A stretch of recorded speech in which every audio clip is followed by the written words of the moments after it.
কাঁচকলা আর আলুগুলোকে কি এরকম ক্যামেরার সামনে ধরলে সেদ্ধ হয়ে যাবে নাকি? না না, প্রেশার কুকারে অল্প জল দিয়ে 2টো সিটি দিয়ে নিতে হবে। এরপরে খোসা ছাড়িয়ে ভালো করে সব কিছু ম্যাশ করে নিতে হবে।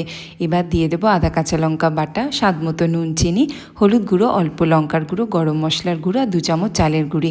সব কিছু ভালোভাবে মিশিয়ে ছোট ছোট কাটলেটের আকারে তৈরি করে কড়াই সর্ষের তেল গরম করে কাঁচকলার কোফতাগুলোকে ভালো করে উল্টে পাল্টে ভেজে নিতে হবে। এবারে ওই তেলেই খানিকটা গোটা গরম মশলা ফোড়ন দিয়ে দেবো।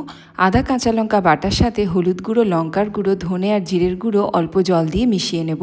এবার এই মিশ্রণটা তেলে দিয়ে 2 থেকে 3 মিনিট কষিয়ে নেব। মিক্সিতে 2টো টমেটো, 2টো কাঁচা লঙ্কা আর 1 চামচ তিল আর অল্প জল দিয়ে বেটে নিতে হবে। তিল না থাকলে কাজু বাদাম বা মগজদানাও দেওয়া যাবে। স্বাদ মতো নুন আর চিনি দিয়ে মশলা কষাতে হবে। এরপরে খানিকটা জল দিয়ে জল ফুটে এলেই সেদ্ধ করে রাখা আলুগুলো দিয়ে 5 থেকে 7 মিনিট রান্না করব। এরপরে কসুরি মেথি, গরম মশলার গুঁড়ো আর কাঁচকলার কোফতাগুলো দিয়ে দেব। তারপরে ওপর থেকে ছড়িয়ে দেব খানিকটা পরিমাণ ঘি। কোফতাগুলো ঝোলে দেওয়ার পরে বেশিক্ষণ রান্না করব না, এই 1 থেকে 2 মিনিট পরেই বন্ধ করে দেব। তৈরি হয়ে যাবে কাঁচকলার কোফতা কারি। গরম ভাত দিয়ে খেয়ে জানাবে কেমন লাগলো তোমাদের।